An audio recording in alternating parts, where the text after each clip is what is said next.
So just to introduce myself, I'm a regional vegetable specialist and I'm based up in Plattsburgh in Clinton County up in northeastern New York. And I'm a specialist on the Eastern New York commercial horticulture program. We cover 17 different counties in Eastern New York, and food safety is part of my role. In particular, I help growers with food safety issues related to growing, handling, harvesting and storing fresh produce, fresh fruits and vegetables. I know food safety covers many different aspects of food, so including processing, canning, freezing, handling. But my job is mostly working with vegetable growers who are growing fresh produce. And I also work with growers with high tunnel production. My background is in plant science and entomology, so I help growers with many different aspects of vegetable production in our region. I should mention also before we get started that a lot of the content here today is taken from the Produce Safety Alliance, and they have a standardized curriculum that they use to teach growers about food safety. And the Produce Safety Alliance is a collaborative project that is housed at Cornell University and is a collaboration between Cornell, the USDA, as well as the FDA. And there are a group of specialists there who deliver trainings and do research and extension with growers to help them with food safety issues. And so if you see their logo on some of the slides, that means that the slides are taken from their standardized curriculum that helps growers comply with federal food safety laws, as well as some of their other recommendations for general food safety information. And so just a little bit about what we're going to talk about today. We'll start by talking about why food safety is important. And I assume that since all of you are joining us today for the webinar, you already believe that food safety is important, but there are a few different concepts related to basic food safety that we'll go over. We'll talk about the Food Safety Modernization Act, which is probably not going to be covering your farm will likely not be covered by this act because it's mainly for larger scale growers, but I'm sure that most of you have heard about it. And so we'll talk about who's covered, who isn't covered, and what those inspections entail and when they start if you are covered. And then we'll talk about some principles of food safety and recommendations for farms with small diversified farms in mind. And I think I would be remiss if I didn't mention COVID-19 guidance for farms, as I'm sure it's on all of our minds this evening, given recent events. And so I'll talk a little bit about that and some resources available for farms at the very end of our program.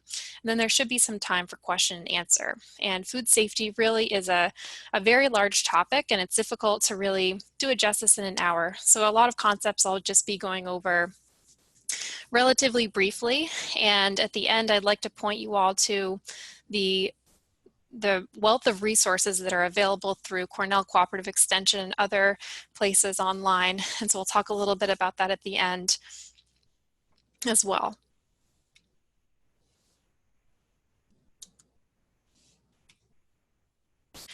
And so why are we prioritizing food safety?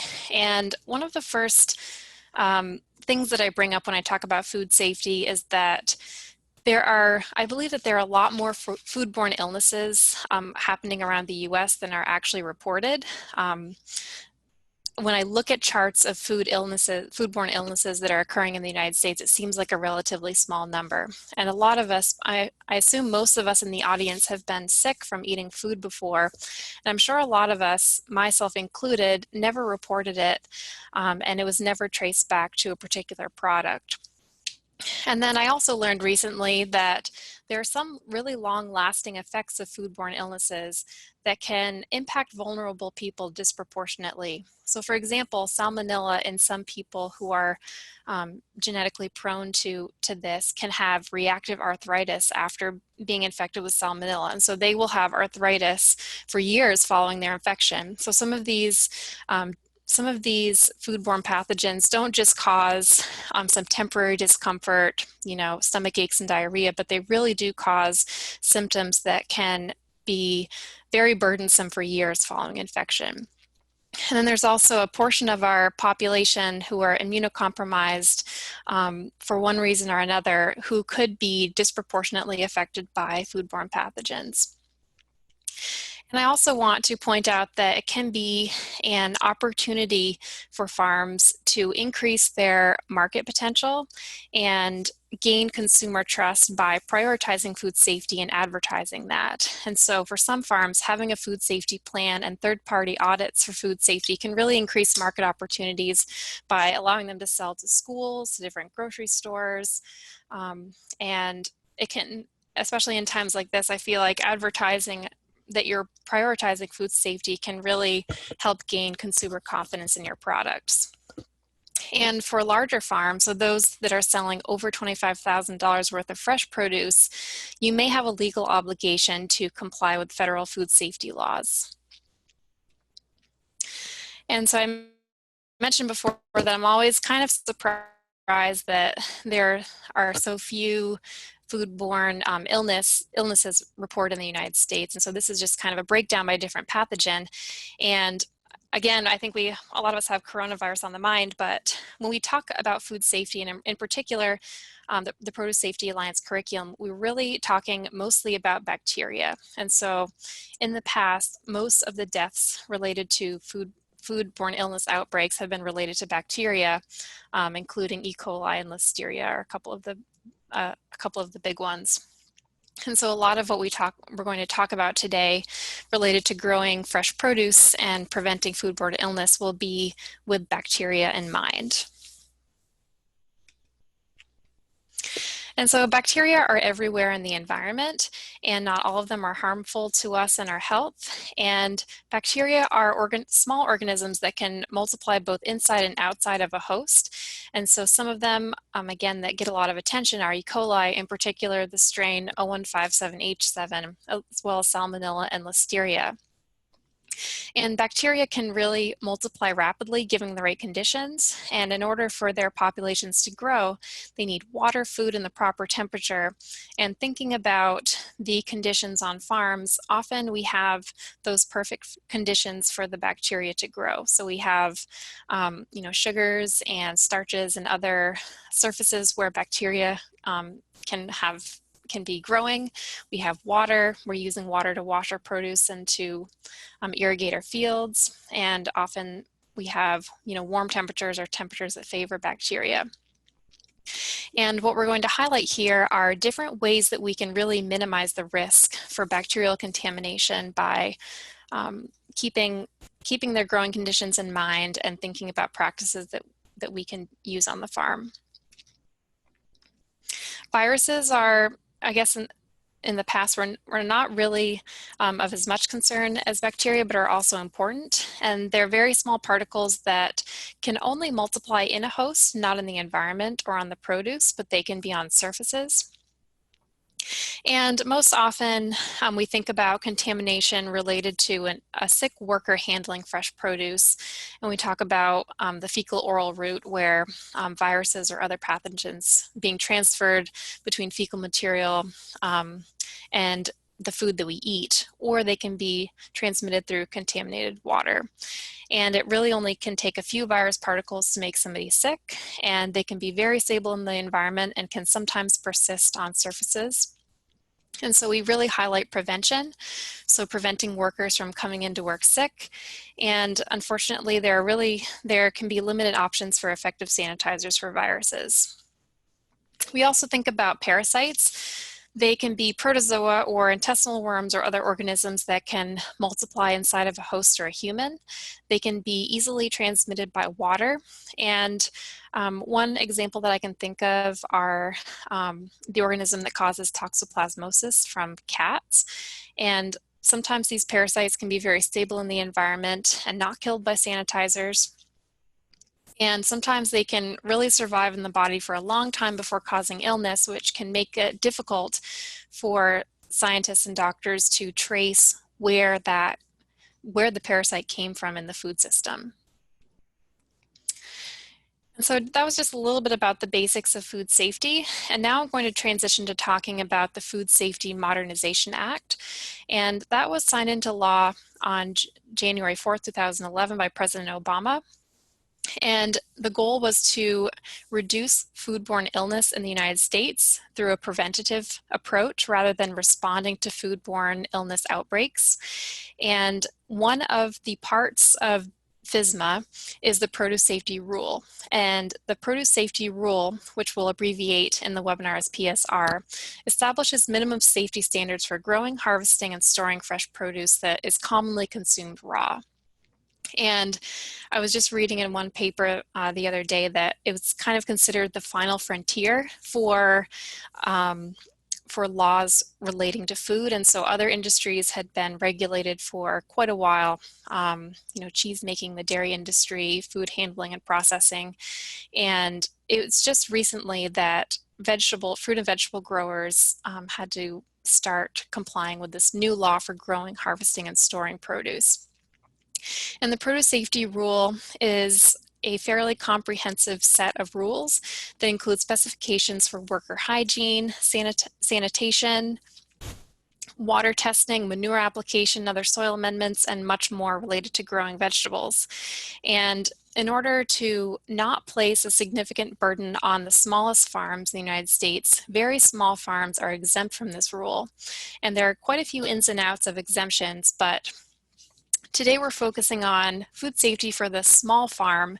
And so the smallest of farms, those that are selling less than $25,000 worth of fresh produce, would be exempt, as well as those that are selling less than $500,000 of total food sales, with a few different other details related to that qualified exemption. So I assume that probably most people in the audience today are going to be exempt. But I talk about this rule today because I'm sure a lot of you have heard of it, and some of the guidance in the rule it includes a lot of guidance that is common sense, is great basic food safety information, and so some of that I'm going to be presenting today. So which produce is actually covered by the Produce Safety Rule? What's included are the produce that's commonly consumed raw. So for example, lettuce, strawberries, summer squash, sweet peppers. There are some surprises on that list. So I was surprised to learn somewhat recently that parsnips were on that list. And I also learned that this list was developed by a survey that was given to people in the public in the United States. And so they were asking people which produce they normally didn't cook before they ate. And so the idea here is that produce that's commonly consumed raw has a higher risk for making people sick because it isn't going through a kill step with being heated to cook the product to reduce pathogens. And so farms that are only growing produce or other commodities that are rarely consumed raw, they would not be subject to this rule. So that might be, say, for example, corn, canola, potatoes, winter squash, grains, other foods.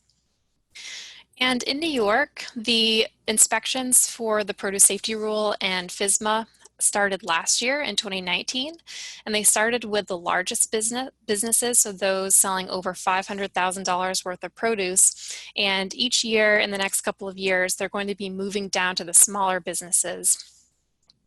And so this year we're anticipating that middle group, what they call the small businesses, to be inspected next. And so now we're going to just transition into recommendations for food safety on small farms, and I've broken it down into a few different sections. And what I want to talk about first is worker hygiene. We'll talk about hand washing, glove use, other policies to make sure that illnesses are not spread from workers to food, which I think is important to talk about first because the workers are constantly touching the produce. They're kind of at the front lines of food safety on the farm, and there are means of prevention that are really important.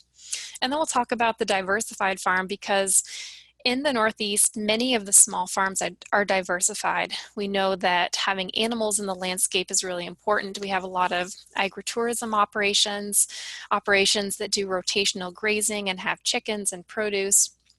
And so we'll talk about how to design the farm landscape to prevent risk or to reduce risk. And we'll talk about manure application and other information related to preventing pathogen transfer from animals to the produce. And then we'll talk about water quality and post-harvest handling and sanitation. And so on small farms in particular, and large farms as well, but I feel like especially for small farms, every farm is unique and only you know how to improve food safety on your farm. And so again, it's tough to cover food safety comprehensively in just an hour, but I challenge you during this webinar to think about the situation that you have on your own farm and how you can minimize risk to improve food safety. And so just in this picture, I'm just thinking about farms I've visited. Some farms have large gatherings of people on their farm. Some people have pick your own. Some people do rotational grazing. Some people use manure. So every farm is different. And so we'll just be talking about some general principles of food safety, and we'll talk about how you can think about tailoring those to suit the needs of your farm. And I also want to start by saying that creating a culture of food safety is very important on farms of all different sizes. And you know, everybody who works with produce on your farm, whether it's your hired employees, your family members, your volunteers, and yourself, everybody needs to be on the same page about food safety. And as the farm owner, it's really important that you lead by example. You can't really expect your children, your family members, your volunteers, your employees to follow your rules for food safety if you're not following them yourself. And I also hope that people consider making a food safety plan and standard operating procedures for consistency so that your food safety practices on your farm can be consistent throughout the growing season, and that it helps everybody be on the same page and to be organized. Then it's also important to convey to the people who work with you on the farm why the practices are in place. And then I also throw this in here that as a farm owner, it's really important, again, setting the culture of food safety to not work with produce when you're sick. And so this is just a picture of me in the yellow at a farm I used to work at a few years ago. And we had employees on the farm of all different ages, backgrounds. And I just want to highlight that it's really important, again, for everybody to be on the same page and not to assume that people know how to properly wash their hands or know what you're expecting them to do in terms of food safety. It's really important to develop a plan and go through regular training and refresher training so that everybody remembers and knows what's expected of them. And so hand washing is a big one that we highlight. Why we wash our hands, telling employees, you know, when should they wash their hands, and then how to do it properly, and making hand washing areas and stations available to them. Also personal hygiene, any rules you have related to clothing, so maybe changing clothing every day, changing clothing when working with animals and then going to produce, any personal habits, proper use of toilets, not urinating or defecating outside of a bathroom. It's pretty common on a lot of farms, or at least it used to be, to, you know, pee on the side of the field and then go back to working with produce. You know, everybody needs to be on the same page that this is not allowable for food safety reasons. Having a clear sick policy so that employees know when they can't come to work so that they don't spread pathogens to others. And then any other specific topics that are applicable to your farm. So it could be standard operating procedures relating to cleaning and sanitizing food contact surfaces or working with animals, etc. So again, every farm is different and only you know how best to train your employees. And so washing your hands, there is a recommended way to wash hands, and I actually wasn't really aware of this when I first started working on a farm.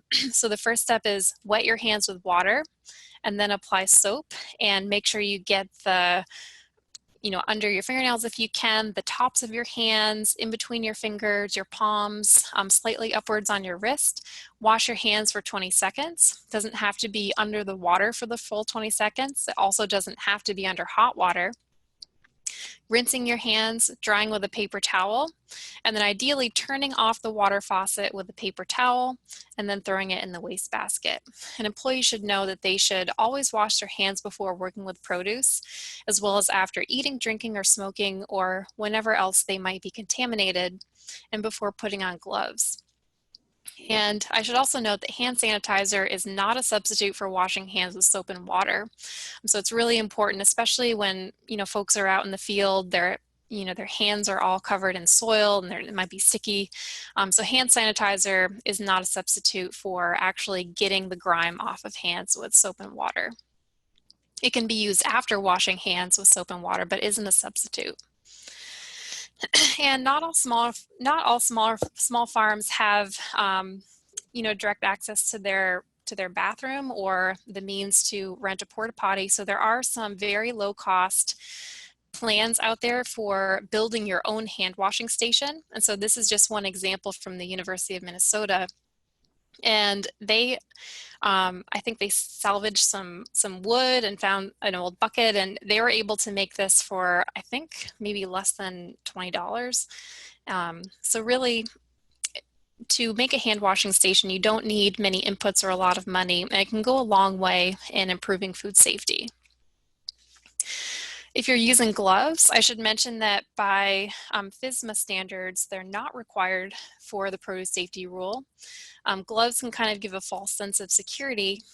They can be a source of contamination. Gloves are only as effective as they are clean. So if you're touching your face, if you're wiping your nose, if you're going to the bathroom while wearing gloves, they're not improving food safety. They might be making it worse on your farm. And so if you do use gloves, make sure that employees know how to properly use them. So washing their hands before putting on gloves, taking them off whenever they use the restroom and replacing them if they're broken. And there is also a specific way to take them on and off so that you're not contaminating yourself and others. And so now a little bit about animals on the farm and just the diversified farm landscape in general. So kind of transitioning away from workers as sources of contamination to animals. And we know that livestock really play important roles on diversified farms. And so the point here isn't to try to dissuade you from having animals on your farm, but it's to think about the risk involved in having animals and how we can be mindful of designing the farm landscape and your daily operations to prevent transfer of pathogens from animals to the food system. And just as workers can carry human pathogens, animals can as well. And depending on the animal, they can be more or less suitable for harboring different pathogens. So we commonly think of E. coli being harbored by cows, salmonella with chickens. There are different pathogens that are harbored by different animals. And their age, their rearing practices, their diet, the season, other conditions can affect whether or not they're actively shedding them. But manure is, we're going to be talking a lot about manure as a source of pathogens for our produce. And then I also challenge you to think about your own farm landscape, and if you do have animals, where they are in the farm and the different potential routes of contamination for your produce. So here, this is just a graphical example where perhaps, this person's neighbor has a CAFO, a confined animal feeding operation, and during a heavy rain, it looks like maybe some of the manure runs off into their produce field. Say, for example, maybe that's a field of lettuce. They have some deer and rabbits coming in from the buffer there. They have runoff from other pastured animals to their irrigation water source. And so it's just to highlight all the different possible risks in a landscape, and only you know your farm. And I just challenge you to think about different ways that you can minimize that risk in the landscape. So landscape planning. So think about where the runoff flows during a rain event. Perhaps, it's not a great idea to be growing your commonly consumed raw produce down the hill from where you're keeping your animals. In fact, I did visit a farm once where they had a feed, it wasn't exactly a feedlot, but they were holding animals slightly uphill from their high tunnel. And so they had manure and water running off, seeping into their high tunnel regularly. Thinking about, are there areas on your farm where you have more difficulty controlling wildlife? So one example that I've heard before is There was one farm that had a field of cabbage that was kind of next to where seagulls like to congregate, and so they're constantly getting bird droppings on their produce. So just thinking about how you can maybe just, if you have the availability of land, thinking about where best to grow produce on the farm to avoid these risks. And then again, separating animals and crops as much as possible. And then manure management. So we know that manure is a really valuable resource for nutrients on the farm, but that manure can be a potential source of contamination to produce. And there's a lot of research being done right now on best practices for the intervals between manure application and harvesting produce for eating.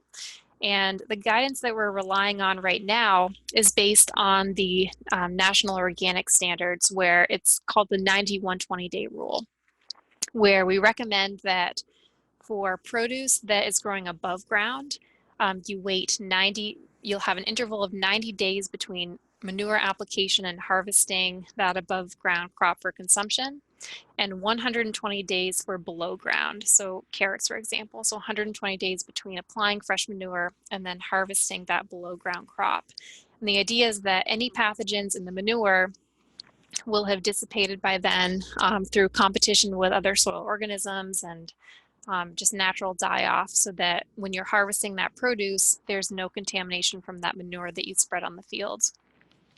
But again, this is an area of active research, and we're still learning about how best to refine those recommendations. And if you are using manure on your farm, you could consider using composting procedures to reduce the pathogen load through heating of, internal heating through composting. You could use your manure elsewhere. So for example, if you have any field row crops or pastures or other crops that are less risky, you could apply your manure there. Then I know a lot of folks are using rotational grazing, so we also ask people to consider this as a factor in the rotation as well. So thinking about if you are putting pigs or chickens into your produce field after you've harvested, thinking about maintaining that interval after you move those animals out before you're planting and then harvesting the next crop there. And then mindful workflow is another consideration. So if you do have an operation where you're mostly just working on the farm yourself or with another person, if you're in charge of working with the livestock as well as the produce, I would challenge you to think about your workflow where, if you can, work with the produce first. So say you have to harvest and wash some lettuce, do that in the morning, and then work with the animals. I know the animals need to be fed in the morning too, but maybe you can assign one person to work with animals for the day while you work with the produce, trying to minimize any contamination on your clothing, on your boots, on your hands between working with animals and then with produce.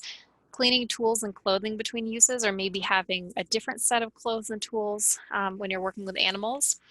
And in New York, we have some plain communities, and horses are really important as working animals on those farms. And we encourage people who are using work animals to perhaps designate laneways or driveways in your field for the horses, and having maybe one person or two people working with the horses while the other folks are out in the field harvesting the produce, so that you kind of have that separation and space, and also between people working with animals and the crops. And this is a difficult one because everybody loves their pets dearly, but keeping pets out of produce fields. And we know that cats and sometimes dogs can be vectors of diseases. And so we encourage you to wash your hands after petting your dog or cat, not allowing your pets into the produce fields. And in particular, not using cats for rodent control in kitchens or wash pack areas. I mentioned before that toxoplasmosis is a concern with pregnant women, and cats can be the vector for the organism that causes this illness. And it's also important to inform visitors that their pets aren't allowed on the farm in areas where they might cause a food safety risk for food safety reasons. And then for wildlife, it's very unrealistic to expect people to completely exclude wildlife from produce fields, but we can attempt to minimize risk and take certain precautions to do that. And of course, in doing so, you're protecting your yield as well. So maybe building fences, putting out decoys to scare away animals. But we know that farm landscapes are habitats for wildlife. But the idea here is to minimize risk as best as possible. And one other aspect of worker training that's important would be to not harvest produce that's contaminated with feces. And so this would be an important thing to include at your worker training. And you might also want to do scouting in the field before harvesting, just to take a look at any particular risks or spots in the field where you wouldn't want to harvest. And then if you do have regular issues with wildlife intrusion, if you can, perhaps not growing produce on those areas of the farm. And so now, transitioning away from animals and wildlife, we'll talk about water. And water is used for many different activities on the farm, for irrigation, for fertigation, applying fertilizer through water, by applying insecticides to the field, cooling, frost protection, and also in post-harvest, which we'll be getting to a little bit later. So, making ice, washing produce, there are many, many different ways that we use water. And water is potentially a source of pathogens for your food as well. And so again, thinking about that farm landscape, if you're using surface water, it's best to understand the quality of that surface water, thinking about any possible sources of contamination for that water, whether it's runoff from manure application, maybe your neighbor upstream is doing something that introduces something to the water. Maybe you have your own well, or maybe you're using a public water source. Just so I also challenge you to think about what are the risks to your own supply and how can you mitigate those risks. So again, it's best to understand the quality of your water, thinking about any possible sources of contamination. Surface water is considered to be the most risky, and you may want to also consider thinking about how you're applying water in order to reduce that risk. Also inspecting your irrigation system annually or as needed. We think about surface water as being higher risk because it's open to the environment. There are, animals that use the water for drinking and to survive. There are, it's open to runoff from fields, manure. We think of groundwater as being kind of in between, where it's much less, well, it's less likely that well water is going to be contaminated by the environment as it's underground. And then we think of public water supplies as being the least risky because they're very frequently monitored by cities and towns, and they're often treated, and the issues are addressed quickly when something does happen. And then also thinking about how you're applying the water. So overhead irrigation is considered to be the highest risk. If you have a contaminated water source, the sprinkler might be spraying water directly to the edible portion of the crop. Surface irrigation or flood irrigation and drip irrigation may be less risky because you're applying the water directly to the roots of the plant. So for example, if you're growing peppers, they're up off the ground, the water is just mostly just touching the roots. There's less contact with the edible portion and the water. And so testing your water source is a really great idea. So even if you're not covered by federal food safety regulations that require water testing, it's a good idea for all farms to understand the quality of their water source.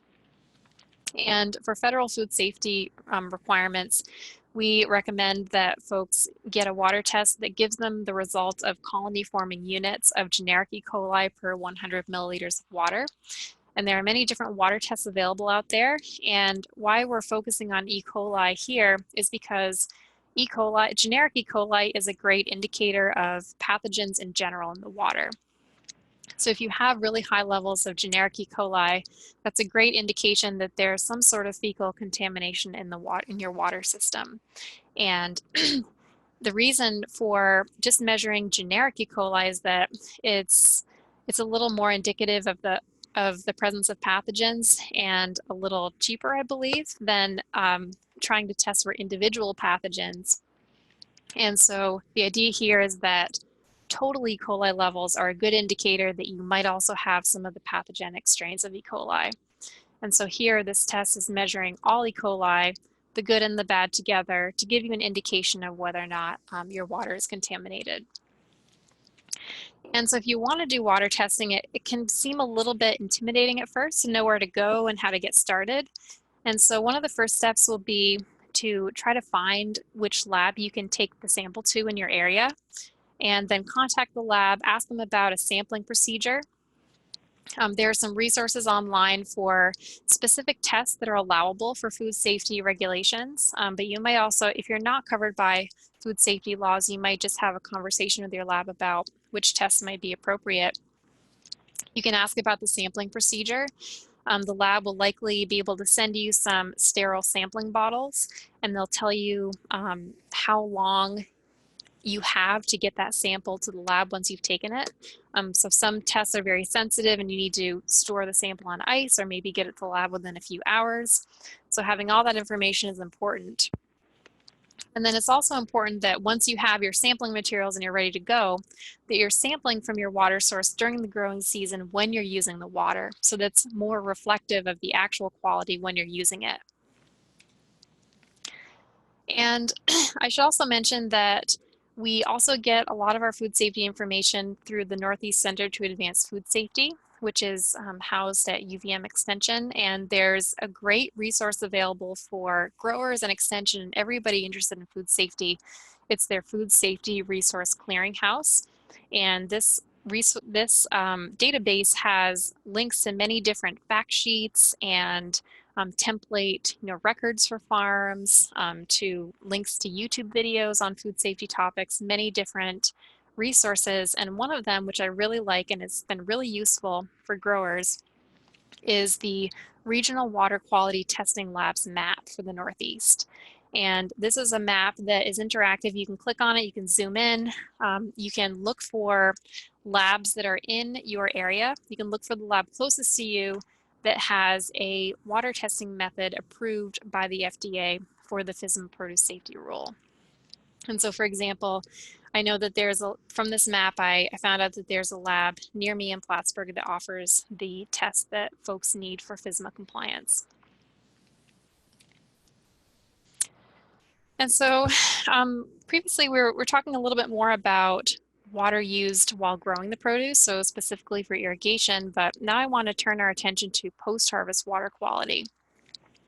And water quality for post-harvest uses is particularly important because it can cause, if there's a pathogen in the water you're using to wash your produce, it can really cause a small problem to turn into a huge one. So thinking about this dunk tank here of what looks like summer squash, if there's any contamination, there's E. coli in your water, or if there's one summer squash that's contaminated, those pathogens can then be free flowing in that water to infect any of those summer squashes. So it can really cause a small problem to turn into a big one.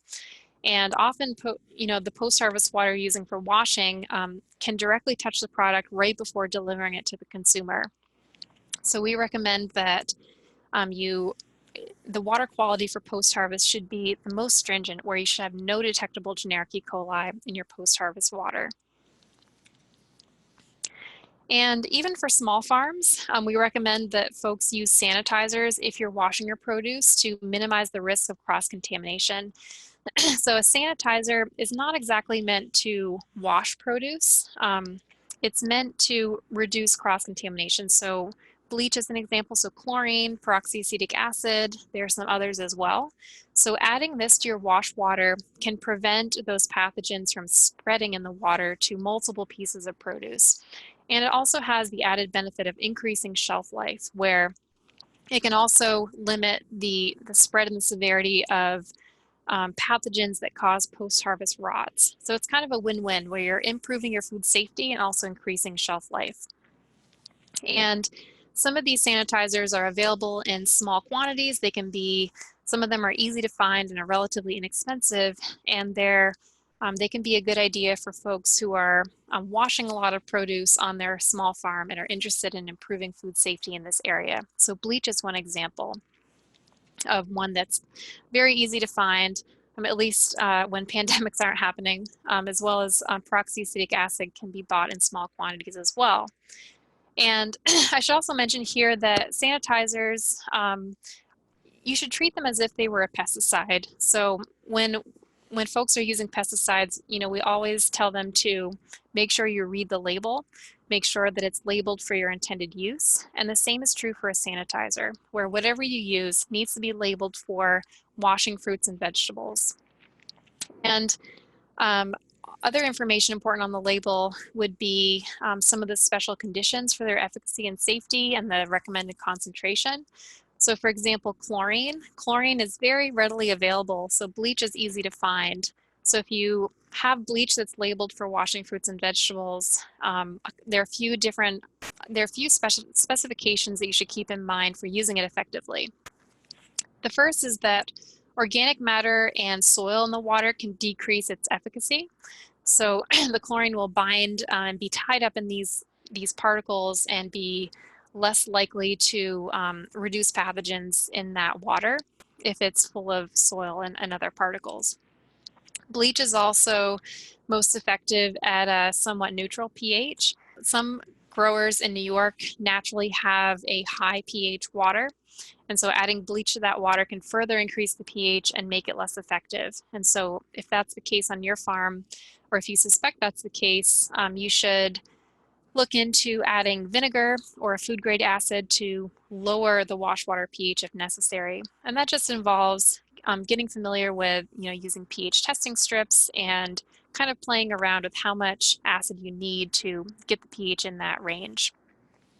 Avoiding really cold or hot water, establishing a water change schedule. The half-life of bleach and water or chlorine in water is about 2 hours. So if you're leaving that solution and using it repeatedly, your chlorine is going to be decreasing in the solution after about 2 hours. And it's also a great idea that if you're frequently using chlorine, coming up with a system to monitor the levels in the water to better understand its behavior in the solution and help make sure that you have it in the level that's recommended for washing fruits and vegetables.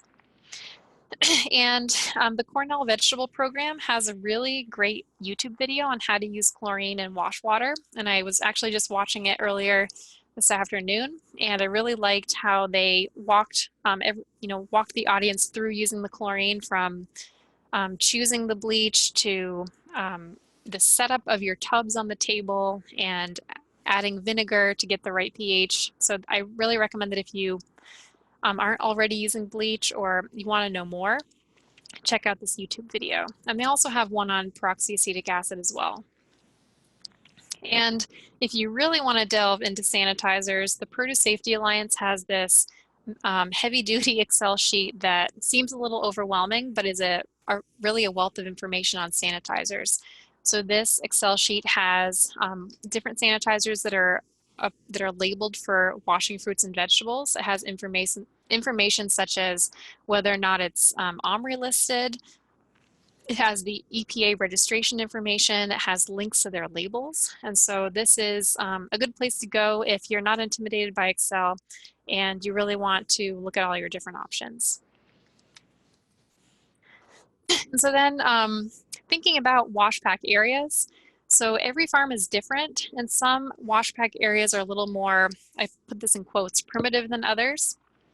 And so not all, for food safety reasons, it's not like we're recommending that all farms have perfectly smooth concrete floors or, our new modern buildings. There are lots of different situations on farms, and there are many different ways that you can reduce risk to your wash pack areas, no matter what your wash pack area looks like. But ideally, we recommend that you have smooth and cleanable surfaces as much as possible. And you should try to think about having adequate drainage and making sure that you allow your surfaces to dry overnight if at all possible. Maintaining a space that is free of rodents, birds, and other pests. And I also recognize that small farm wash pack areas are often multi-use spaces. Often small farms might just have one building or two buildings for storing their tools and their seeds and maybe even washing some of their produce. And so as much as possible, I think that organization is really the first step in food safety and wash pack areas. So thinking about keeping separate spaces for washing your produce versus maybe washing eggs. So for example, maybe if you have chickens and you also sell produce, you could have one bay of your sink dedicated to washing eggs, the other bay for washing produce, or maybe you have a separate station in your area for dealing with the eggs entirely. Separating tool and supply storage from the produce washing area. Being really mindful of where you're storing your chemicals and not storing pesticides with produce.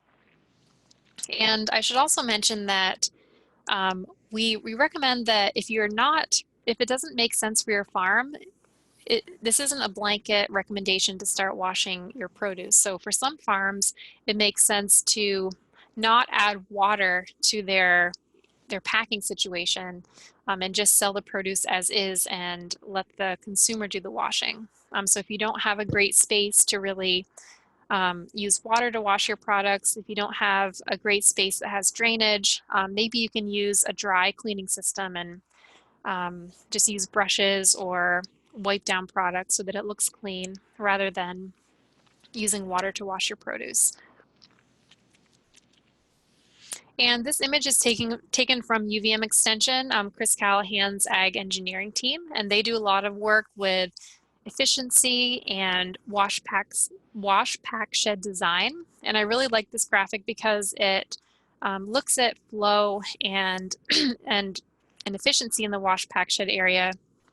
And I kind of like how they set it up here, where you have your outside production fields, you have your harvest containers, you're kind of keeping your dirtier produce and things on this side of the building. So in this situation, I imagine that the grower would harvest their lettuce, for example, or their other produce. They'd bring it in the harvest containers. They would shake out or remove some of the soil through the roots crop screen, maybe run the produce through a spray table, sort it on the rotating table, and then it goes out to the pack table. So it's kind of moving from all the field dirt to the light dirt, getting cleaner. And then the cleanest area, they're keeping at the opposite side of the building so that, ideally all that soil is staying away from their cooler and their loading area. And I've seen some really great little tweaks that growers have made in their wash pack areas where they might add, wheels to some of their different bins and tables so that they can move them around. They're really mindful of the height that they keep different tables at for maximum comfort. So really thinking about the efficiency and the flow is important for food safety, but also for kind of like the speed and the efficiency of your process. And so then food contact surfaces, it's really important to clean and sanitize them regularly so that you are not, so that your tables and your bins and whatnot are not sources of contamination. And so here I want to highlight the differences between cleaning and sanitizing and why it's important to distinguish between the two. And so the important point here is that in your wash pack shed area, if you have really dirty tables or bins or whatnot, you can't sanitize a dirty surface. So cleaning always comes first. And so whenever you're cleaning your food contact surfaces, you should first, brush away or spray away all of that deposited soil and organic matter first. And then use a detergent and a brush to really, get off those starches, those oils, anything that's left on the table. Wash it off, and then use a sanitizer. So if you're using a sanitizer first, it's not effectively eliminating the pathogens, because those pathogens could be in the soil, they could be kind of blocked from the sanitizer reaching them from all these other particles. So have a standard operating procedure in place would be my recommendation for using a particular product, soap, brushes, to clean the surface and then sanitize them so that you can really maximize your cleaning efforts. And in terms of equipment, ideally your food contact surfaces would be non-toxic, non-absorbent, and non-porous. They should be durable and able to withstand regular cleaning. So for example, wood is not a great material. It's porous. It's really difficult for it to be cleaned and sanitized. And equipment that you use should be designed and installed to facilitate cleaning and sanitizing. Ideally, you'd want to have easy access to the equipment so that you can really get all up into it and clean and remove any brushes, rollers, or nozzles. But we know that the best case scenario isn't always possible. For many, only recently did equipment manufacturers start to think about food safety. So a lot of the older equipment has sponges, it has brushes, it has these surfaces that are not easily cleaned and sanitized. So here I challenge you to think about any of the brushes, the sorting tables, any tools or equipment that you have, and think about how you can best clean them. And think about perhaps generating a standard operating procedure for doing so. So maybe you'll have designated brushes for cleaning certain equipment. Maybe you need to invest in detergent that you can use, or maybe replacing any wooden surfaces with plastic, and also perhaps replacing tools that can't be easily cleaned and maintained. So it's about 6:53, so we have a few more minutes. So I just want to leave time for questions, but my quick summary of this is that, again, it's difficult to cover food safety in just an hour, but this was just an introduction to some of the main important concepts related to food safety for growing and handling fresh produce. And we know that small farms can have unique food safety challenges, but also some advantages. I'd like you to think about any of the risks in your own farm landscape and how you can reduce that risk. And a lot of the food safety concepts that we talked about are really common sense. So the hand washing, the cleaning food contact surfaces in particular, minimizing wildlife intrusion, all of that is common sense.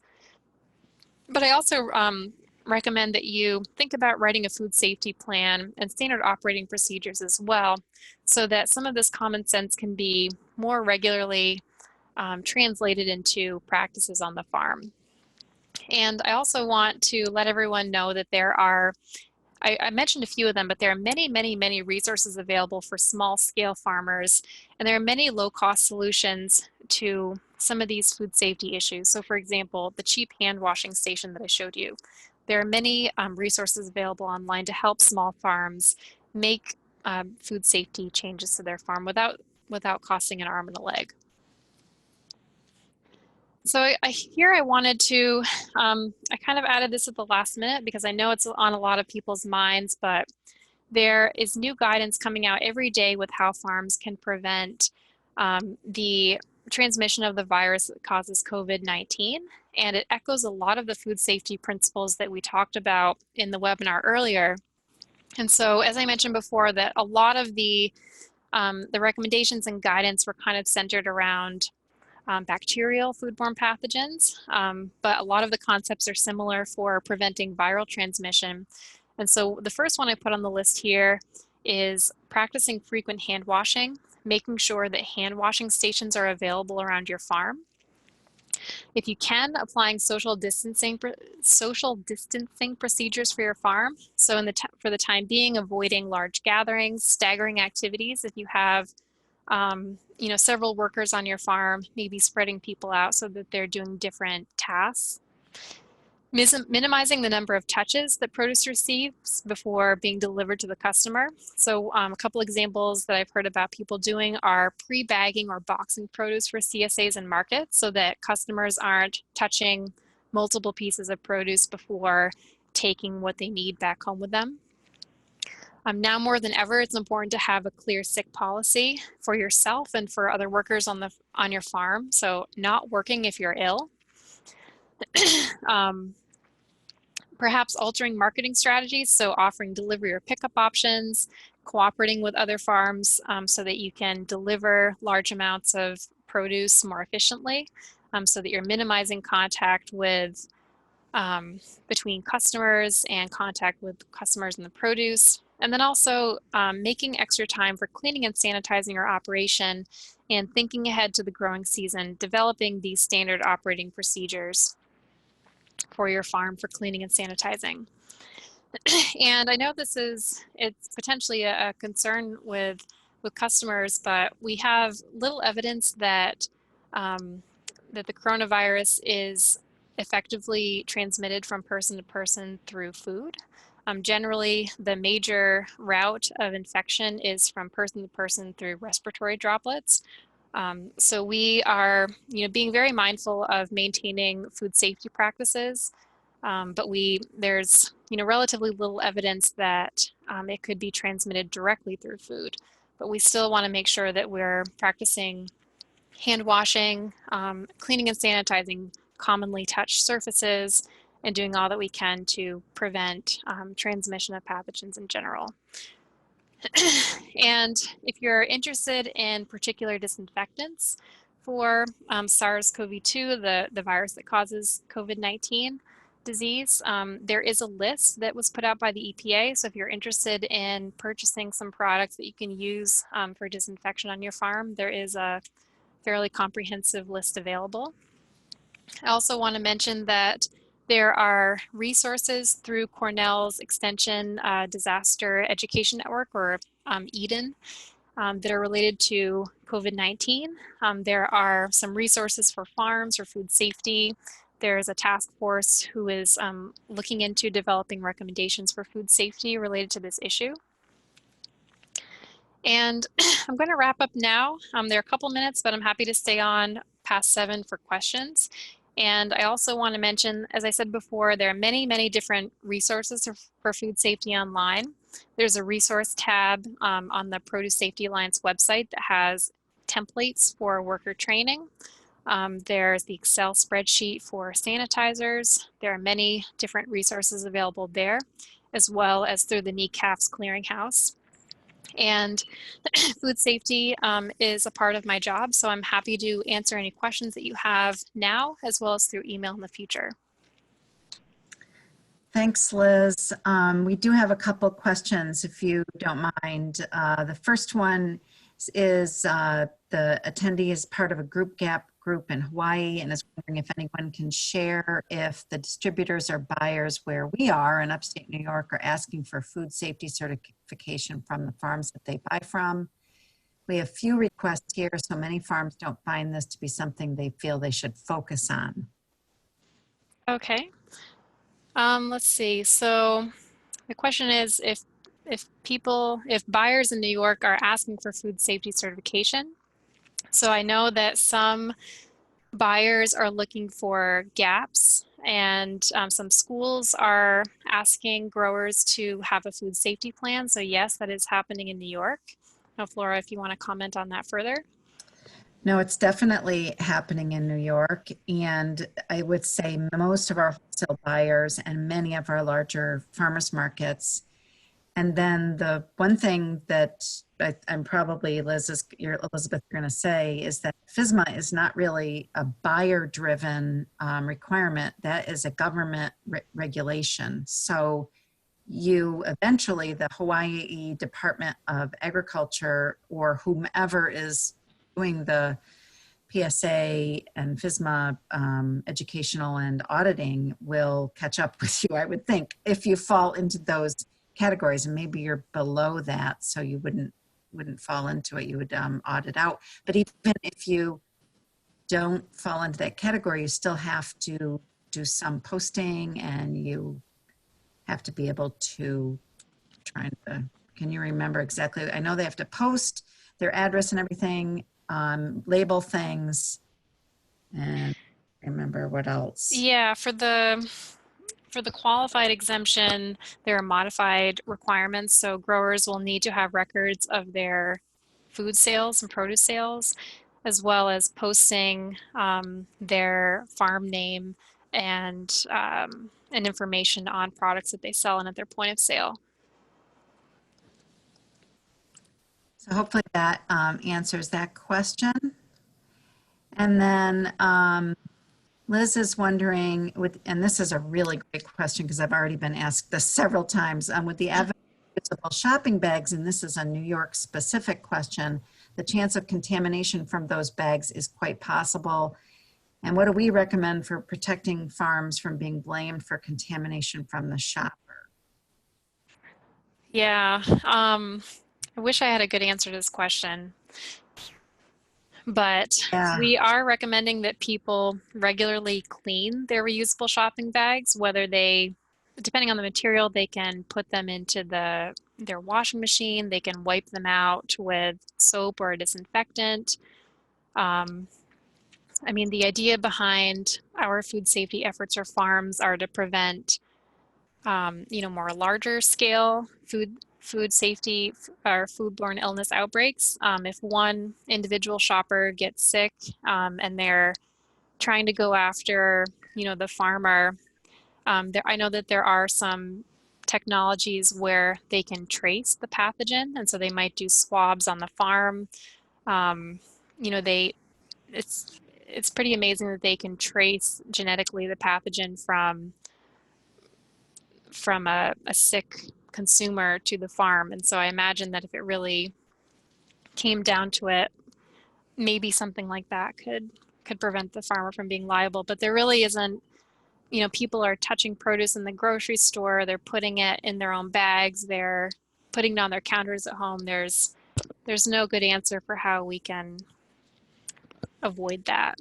yeah. The one thing that you should know is that even though the reusable bag or the disposable bag, the single-use plastic bag is banned in New York State, it is still the produce bags, like the little tiny ones that you get for produce in a supermarket, that is still legal.